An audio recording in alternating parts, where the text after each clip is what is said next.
Welcome to week 2 of our Christmas Unplugged series. Welcome to Prodigal Church. We're so glad that you're here, and I just want to say thank you so much for your generosity to Prodigal, not just in tithes and offerings, but also in buying these Christmas presents for 240 kids. Every star got taken. God multiplied the generosity in our hearts, so give yourselves a round of applause.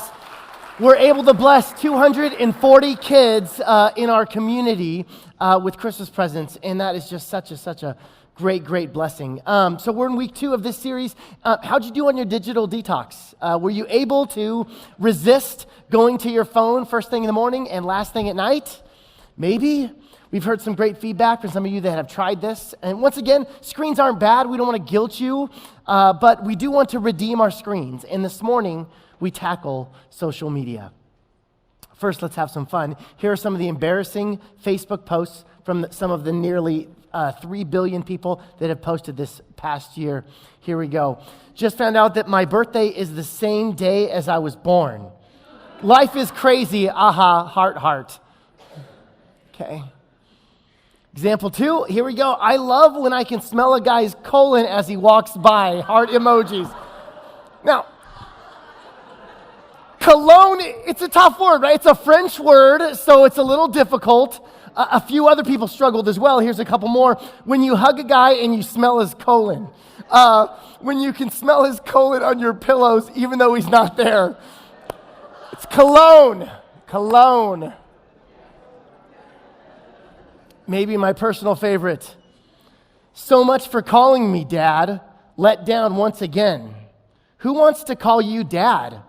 No one. My dad said he was going to call me, but he didn't. Then the correct way to say it is, so much for calling me Dad. Ha. Who cares? Not your dad, obviously. It's good. It is a terrible thing when our phones don't cooperate with us. As a pastor, I meet with people all the time and meet with new families and new people who go to our church and stuff. And I remember bumping into someone at Starbucks who is just newer to our church, and we start, talking everything like that. And we're just shooting the breeze, and then his phone rings, and his ringtone is this. I'm sexy and I know it. So he's scrambling. And then it's like, it gets worse because he's like, oh, my kids, they changed my ringtone. My kids changed the ringtone. And then it happens again. Boom. I'm sexy and I know it. And now I'm feeling awkward. I'm trying to make the guy feel better, So I'm like, wiggle, yeah, like I'm trying to dance with this guy in the middle of Starbucks. No, that didn't happen. There's nothing worse than when our phones don't cooperate with us. You're writing a text to one person, but you accidentally send it to the person you're texting about. You've all done it too, okay? Or you accidentally like someone's photo from 4 years ago. Social media has taken over our lives. It's taken over our world. Facebook has 2.8 billion users on this planet. Instagram, 800 million. Twitter, 330 million. Snapchat, 186 million. Now, all technology has the power to expand and extend our normal human capacities, okay? So like a microphone. It expands and extends the human capacity for speech, right? More people can now hear from a greater distance because of a microphone. It expands and extends normal human capacities. A car does the same thing. It expands and extends the human capacity for locomotion, for movement, for travel. But at a certain point, technology can also distort and obscure those same human capacities.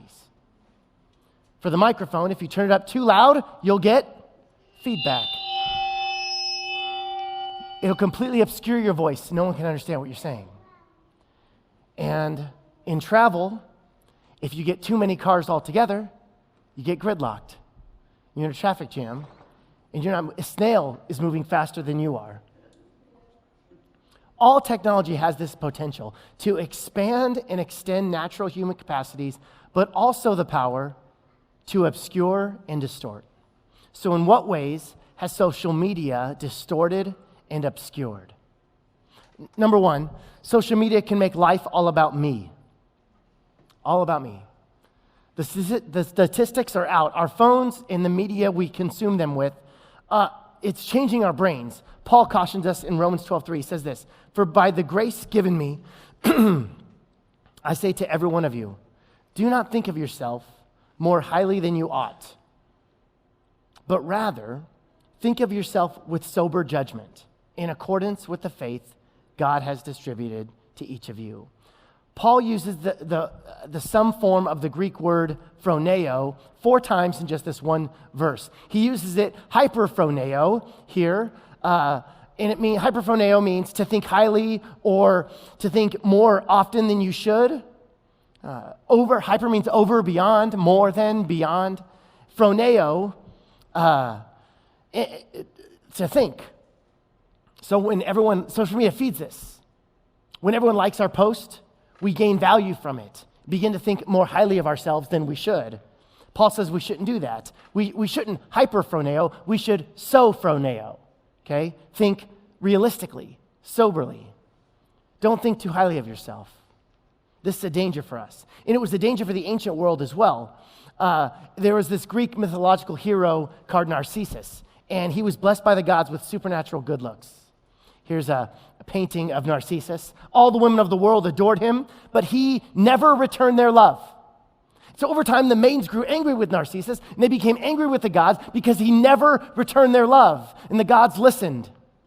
So deep in the woods, they created a pool of pure silver, and Narcissus stumbled upon the pool, exhausted from a day of hunting, and he's leaning over to drink the water, and he sees an image reflected back to him.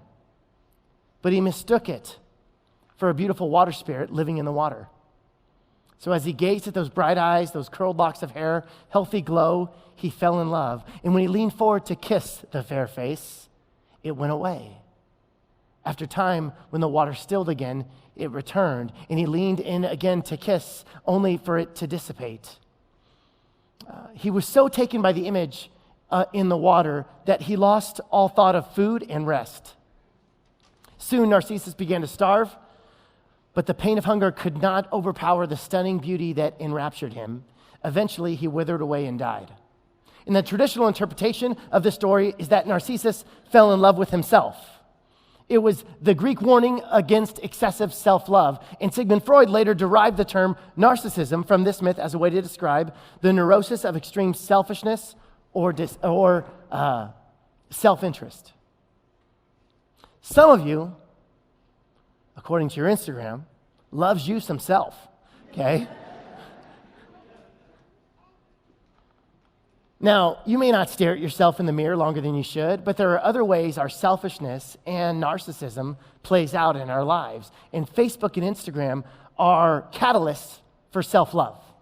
And if we're caught up in love of self, then we're not caught up in love of God and love of neighbor. Jesus offers us a better way, focusing on loving God and loving others. More often than not, though, it's not the things that we post that are destructive to our minds. It's the things that other people post that are destructive for us, right? The Joneses, keeping up with the Joneses. We feel bad about ourselves because we're looking at other people's highlight reels. Number 2 in your notes, don't compare your actual inside to someone else's virtual outside. Some of you need to take a picture of this and post this, okay? Don't compare your actual inside to someone else's virtual outside. We display perfectly edited photos, but it's just not reality. Social media is not real. It's a Photoshop version of ourselves. It's all edited. It's all selected. We end up comparing our real life with their Instagram life, and there's no comparison. It becomes a breeding ground for envy. Proverbs says this, a heart at peace gives life to the body, but envy rots the bones. Peter says, rid yourselves of all malice and all deceit, hypocrisy, envy, slander of every kind. Corinthians 13, love is patient, love is kind. It does not envy, it does not boast. Love and envy don't get along. Envy, it's a sneaky sin.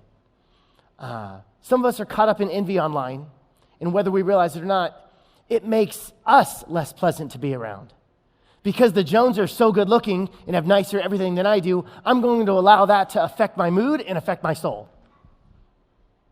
I really feel that for some of us in here, envy of others has moved you beyond just feeling bad into some sort of depression, and God wants to heal you of that. Why, when we see a photo online of a good-looking person, maybe traveling or at a nice restaurant or something, we never think, good for them? No, that's not what we think. Now, also, maybe that's not the posts that are affected. Maybe you're the person posting. Maybe you're the one posting these photos. There's a real fine line between posting and bragging. And if we'd pause for a moment before we post, even for a moment, we'd realize that more often than not, we're bragging, not posting. We all agree nobody likes a bragger. Nobody likes a boastful person. But social media has this amazing alternative. Have you heard of this? It's called the humble brag. Oh, it's good. It's a boast wrapped in humility or complaint. Okay? Here's a few examples of the humble brag. You've seen these. It's so hard to get Jason out of the house today. All he does is want to play the piano. So she reels you in with this vulnerable part of her kid not listening to her, and then she throws out, my kid's a musical prodigy, just so you guys all know. It's bragging. Humble brag. Or a caption might read, this place is beautiful, #blessed. But what she meant was, look, I'm on vacation and I can afford it and you can't.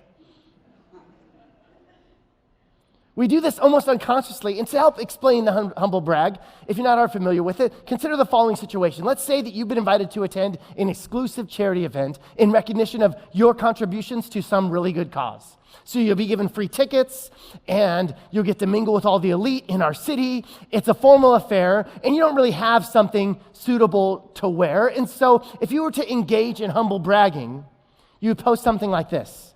I got invited to the party of the year, but now what will I wear? I don't have anything nearly good enough in my closet. #I'm not worthy. This is not humility. This is pride. Now, this humble brag, it's been around a long time, not just within the last several years of social media.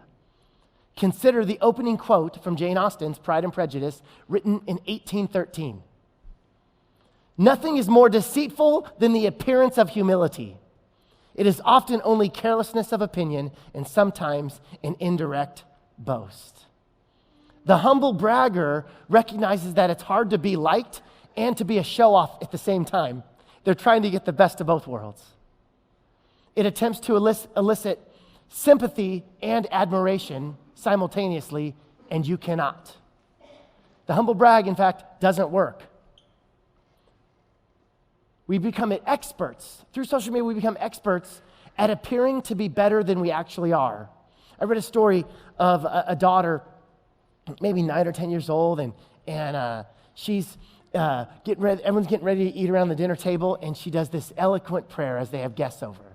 So they have guests over, and the daughter does this beautiful prayer, amen, and everybody's smiling, and all the guests that are there are smiling. And then the daughter says, Mom, aren't you going to post that? Aren't you going to post that? Something is off about this, right? Social media is a great way to pretend to love others. You like a post, but what have you actually done? I remember several years ago, one of the missionaries we support in southeastern Africa was struggling, and there was a big famine in the area, and we tried to post and raise money, and we got I don't know, this was back when I was a youth pastor, and it was 100 likes and no donations. It's a great way to pretend you're actually loving people. Can we move past posturing and become real? I don't want us to be a church that's trying to convince each other that we're better than we truly are. That is exhausting. Let's just be real. Let's just be honest. What's going to destroy any community is relationships filled with posturing and pretense instead of transparency and vulnerability. We want to be the latter, not the former. Don't just pretend to love others. Really love them. I love this quote by Brennan Manning. He said this, the temptation of the age is to look good without being good. Studies have shown that often participants for social media feel worse after they've used social media and been on and scrolled for 20 minutes than before. A follow-up experience showed that everyone who was going to use it thought it was going to make them feel better, but it actually made them feel worse. This, of course, turns out to be the pattern of addiction. And over these past several years, social media has really taken off. It's come out that social media companies have built their platform on research that comes from the gambling industry. That's the technology they're using. Specifically, the way that slot machines are designed to engage people to keep playing for a long period of time. They took the science of casinos and they built them into social media, Instagram, Facebook. Here's a few tactics that they use. Number one, intermittent variable rewards. See, the human brain responds most dramatically to random rewards. So if you pull a lever and you get a treat every time, that's not what we're talking about. But if the treat comes intermittently, your brain is wired to get hooked on that. Video games are built this way as well. That's why you keep playing Candy Crush, okay? That's why you played Words with Friends back in the day. That's why grown adults have Pokemon Go and they're out in River Park looking to catch some Pokemon. Intermittent rewards. Another tactic they borrowed is called quantification. It is the insertion of numbers in a place where numbers don't really belong. So now you can quantify your influence by how many followers you have, how many likes you have, etc. You can count your friends, you can count their engagement, you can count your likes and shares. And so then you make value judgments about yourself and your own identity on likes. Those aren't natural to relationships, but they're inserted. They got us hooked. So we begin to evaluate our experiences not on whether or not it was meaningful, but based on how well it catches the eye of my followers. This is not how we experience real life. The last tactic they borrowed from casinos is the elimination of stop cues. Stop cues are natural and enforced breaks in engagement with something. So there's only so many chapters in a book. There's only so many articles in a paper. In TV shows, you used to have to wait a week for the next episode. These are stop cues. And in casinos, they eliminate them, right? That's why there's no windows in a casino. All the lighting is the same day and night. That's why there's no clocks. It's because they're trying to eliminate stop cues. Our social media is built with a bottomless feed. So you can scroll, and you'll never reach the end, right? Have you ever been scrolling and you go, you're back into yesterday, but it's like different stuff? I already saw yesterday. But the algorithms are designed to show you something different. If you say, I've seen this before, then that's a stop cue, and you put it down. Social media eliminates those stop cues, so it's a bottomless feed. These phones can drive us crazy. For some of us, there's only one remedy, okay? Now, I'm going to blow some of your minds here. There's this function on the new iPhone, okay? And the old ones as well. And I don't know if you guys ever heard of it. But what you can do is if you just hold the buttons just like this, and then you grab the top, it turns it off. It's a miracle. I don't know if this phone has ever done that, but it's a new function, okay? Try it out yourselves. It works. Most of you didn't know your phone could do that. Listen, it's just too much, right? You're praying for the peace of God, but God doesn't have any place in your life to put it because you don't have any free moments. Your mind is too distracted, and God wants you to receive something that He wants to give. So we got to turn it off. We got to shut it down. We got to unplug. And so this week, for our digital detox, here's what we're going to do. These are called Be Present boxes, okay? And you can pick one up on your way out. They're blank. This one's decorated, very festive. And we want to encourage each family to grab one. And we're going to have a contest for not only, this is the Be Present box, this is where our screens are going to go in the evenings when all the family's home.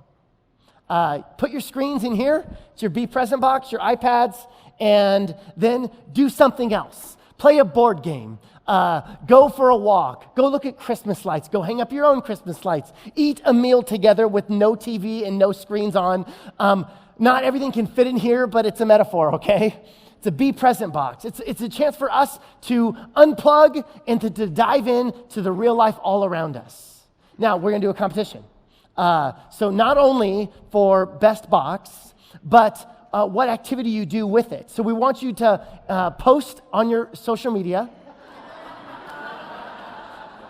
a picture of the box, tag Prodigal Church, and list the activity that you did, okay? Do it some other time, okay? You don't have to do it right before bed. Don't have to do it during, don't watch your kids through your phone. It misses the point. But make this together, do something fun together, and here's the deal. The winner, after you post it, you can also DM us too, you can email us. This is a legit competition. The winning family gets an iPad because screens aren't bad, okay? We're not saying screens are bad. We want to redeem our screens, okay? We don't want them to consume us. And so the winning family does get an iPad. We're not trying to make you feel bad or to guilt you, but we want to empower you to use social media for good and not just to consume and make it about you. Let's make it about God. Let's bless people. So have some fun creating this with your family.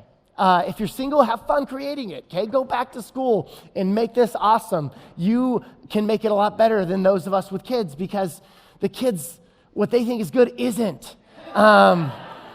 So it's going to be great. It's going to be great. I read an article this week about a guy who was working on social media kind of in a new town and kind of moved out of the area where he was, but he's still in the same vicinity, a couple hours away, and he's getting a little bit lonely, and so he decides that he's going to look at his 700 friends on Facebook, and he's going to do a Facebook party at the local watering hole, okay, the local pub. And so he does. He sends out this Facebook party, and he figures, I don't know, 20 or 30 people maybe can go out of his 700. And so on Facebook, they have something that says, definitely gonna attend, maybe attend, not attend. So at the end of the week, after he posts this, the statistics are out, and there was several responses, but it was like about 17 people said that they were for sure in, and 30 people said maybe attending, and everybody else, just didn't respond altogether. And so he takes a shower, he puts on his best cologne with a G in there, and then he puts on his best shirt, new pants, goes to the local watering hole, and he waits. And he waits. And eventually one person showed up. Didn't even know him. It was a friend of a friend. Her name was Paula. And he kept trying to pretend like it wasn't a big deal. He just kind of kept apologizing for the lack of attendance. Every time the door opened, he'd look over his shoulder. And when he asked his friends the next day, and Paula was nice about it, but it was very awkward. And after about 15 minutes, she left, and he waited and waited. And the next day, when he asked the people who didn't show up, they said that definitely attending on Facebook means maybe, and maybe attending means probably not. The title of the article, 700 Friends, and I'm Drinking Alone. I want to invite Noe and the band to come up.